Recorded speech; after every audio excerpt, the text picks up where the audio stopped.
Y'all ready to be history? Get started. Welcome. Hi. Hello, everyone. To the Pro Audio Suite. These guys are professional. They're motivated. Thanks to TriBooth, the best vocal booth for home or on-the-road voice recording. And Austrian Audio, making passion heard. Introducing Robert Marshall from Source Elements and Someone Audio Post, Chicago. Darren Robbo Robertson from Voodoo Radio Imaging, Sydney. Tech to the VO Stars, George the Tech Whittam from LA. And me, Andrew Peters, voiceover talent and home studio guy. Line up, ladies! Here we go. Welcome to another Pro Audio Suite. Thanks to TriBooth. Don't forget PAP200 to get your discount of $200. And our friends from Vienna, Austrian Audio. This is a really weird one, but actually an interesting topic.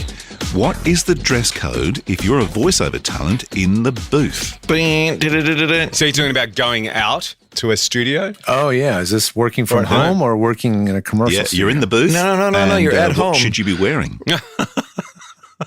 Well, Jesus. My answer is enough clothes not to shiver. My answer is anything that doesn't make a noise. Yeah, that's pretty good. That's pretty fair. I'd go with that. So nothing living. Yes, that's right. Or black plastic Yeah. and Vaseline. But I've seen people like, in a booth covered in jewelry that's rattling around like. The right button-up shirt can be extremely noisy. And especially when you get the talent who some are very animated, they're moving their arms around, Yeah, and then it can just sound like Yep. all That's the irritating. time. Yeah, I would leather say jackets. cottons, No. natural fibers, cotton, generally, Yep. right? Like denim, jeans, and Yeah, something not starched up, I guess, or I don't know. How'd it go? t-shirt, and or just a loose-fitting jumper, as you say. Yeah. Jumper. A That's jumper. right. Hoodie. A jumper. But and don't wear your puffer jacket or something. Oh Right. God, yeah. No North Face. North Face doesn't make any booth apparel. I was going to say, I had a session a couple of weeks ago, and I'm sure the guy that I was working with, this was just from a radio station, it was the jock from the radio station, but I'm sure the guy I was working with had chewing gum in his mouth. Oh, really? Because in between takes when I was talking to him, he backed off mic, but I'm sure I could hear in the background. really? As I spit a piece of chewing gum out of my mouth in the trash can. George is busted. Oops. I'm totally guilty of that. Are you kidding me? I've listened to audio of myself or a video of myself talking with gum, and I'm like, oh my, Yeah. dude. Yeah, but really? but see, that's not a paid voiceover. Well, not that this was paid. No, but that's not I a know. But I mean, voiceover. it is. No matter even if you don't think you're doing it, you're doing it. You're making noise. It happens constantly. Yeah. And it increases Oh my the saliva in your mouth too, I suppose, which means more mouth noise and blah, blah. So, yeah. Yeah, maybe you should chew on a sponge. Maybe we should be marketing Pro Audio Suite voiceover outfits. Yeah. Voiceover suit. Look, I still think the voiceover suit is just, Maybe. This shirt's been designed. We should open up a Kickstarter. Like show the designs to the rest of the world. I mean, Indeed. The voiceover suit. the voiceover bodysuit. It's ridiculous. How much? I think we'd have to pay people to wear them, wouldn't we? Surely. I don't think anyone would pay to wear one. especially with the asbestos on it. I mean, Yes. Hey, people go on national television and sing wearing ridiculous mascot true. costumes. that's right. True. I was actually watching an interview with Phil Collins talking about the days when Peter Gabriel was still the singer of Genesis, and his costumes were getting so ridiculous, and he'd wear these big sort of like horse heads and stuff, but no one could hear him singing because he couldn't get the microphone close enough to his mouth. Yeah, I don't doubt that. Yeah. I'm sure nowadays he'd be wearing some kind of a head-worn mic rig, something right out of Broadway or something. He retired. He retired the other day, Phil Collins. He officially hung up the microphone, said, I'm not touring anymore. That's it. It's all over. It's been Phil wonderful. Collins did, yeah. Peter Gabriel's still going. I saw him touring with Sting. Sorry, I don't know why my head went to Phil Collins, but it did. Probably Genesis, I suppose, but there you go. Yeah. But anyway, interesting. Hey, Genesis. Yeah. Well, So what should we wear in the booth? That's a bummer. Well, I think anything that doesn't make noise. I think you're all right. Anything that you don't, anything that doesn't make noise. Interestingly, I was going to say when you were talking about Corduroy, what to wear to work. Interesting. Well, the interesting trap that I fell into when I first started working from home was I would find myself sitting behind Pro Tools at 2:00 in the afternoon, still in my pajamas. So I had to get into the habit of because when I first started working from home, I'd recently divorced. And so I had to get in, I was living by myself and I had to get into the habit of pretending that I was going to work. So I would actually set the alarm in the morning and get out of bed, have breakfast, get dressed. And then I would get in the car and I'd drive down the road to the local coffee shop, buy a cup of coffee and come back and pretend that I was starting work for the day. And that was my way the only way I could find myself to get into a routine, to actually do a 9 to 5 routine without sort of, becoming really lazy about it and get myself in the right headspace. So, wow. So interestingly, getting really, dressed for me was a big way of getting into the working from home routine. That's a great hack. Weird. Yeah. But yeah.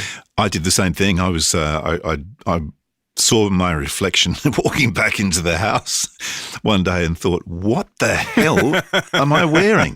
That is ridiculous. Yeah.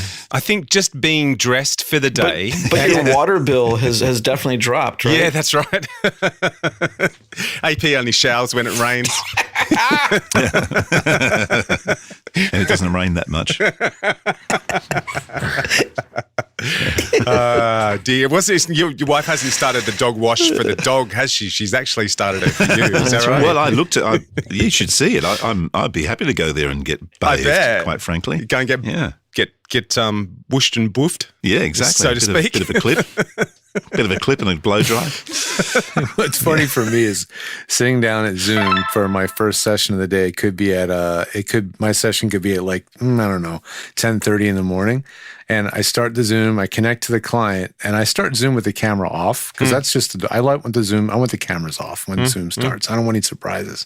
Well, the first surprise is usually me turning on my own camera and looking the way I look and going, oh my God, I'm sitting in front of a client, meeting her for the first time or him, and my hair is all over the place. I'm like, oh, sorry. Your hair is Let's roll out of bed, obviously.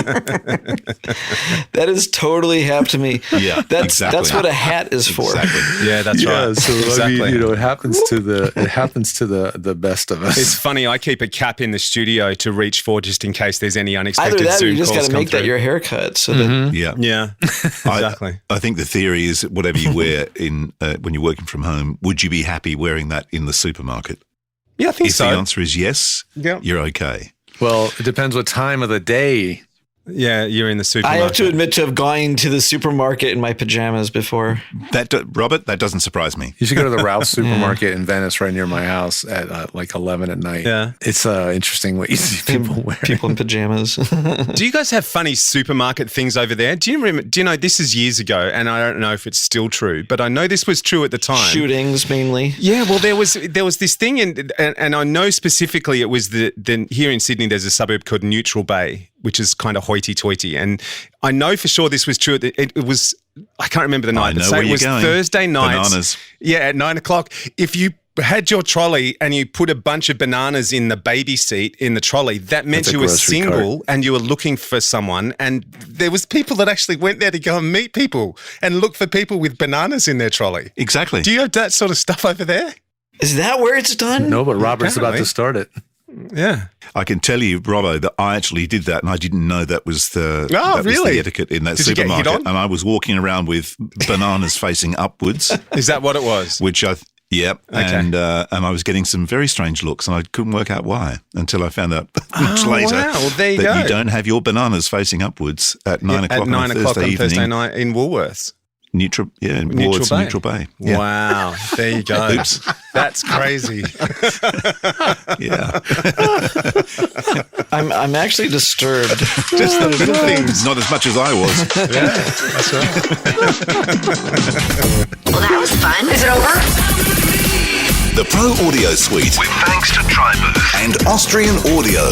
Recorded using Source Connect. Edited by Andrew Peters and mixed by Voodoo Radio Imaging. With tech support from George the Tech Whittam. Don't forget to subscribe to the show and join in the conversation on our Facebook group. To leave a comment, suggest a topic, or just say g'day, drop us a note at our website. ProAudioSuite.com.